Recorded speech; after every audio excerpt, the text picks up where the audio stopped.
In today's video, I'm going to teach you how to disable Video Auto Track Selector in DaVinci Resolve. If you've ever been editing in DaVinci Resolve and noticed that changes are affecting a track you didn't intend to target, there's a good chance the Video Auto Track Selector is turned on for that track.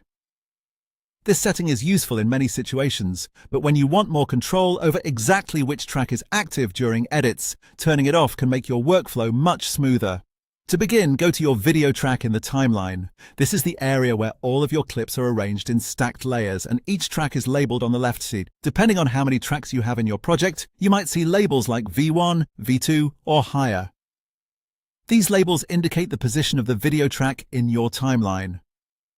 Now look to the far left side of the track header.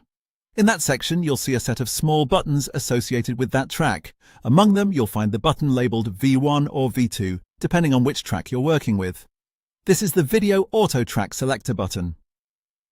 To disable the Video Auto Track Selector, simply click that V button for the track you want to turn off. Once you click it, the button will no longer appear active, which means that track is no longer selected for automatic targeting during certain editing actions.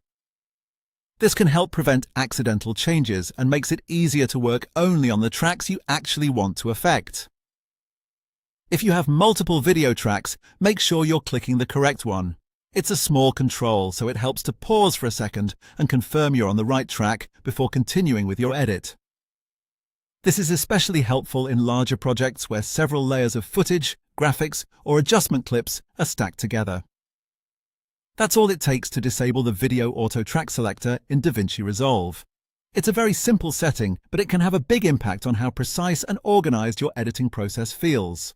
Once you know where that button is, it becomes much easier to manage your timeline and avoid unwanted edits on the wrong track.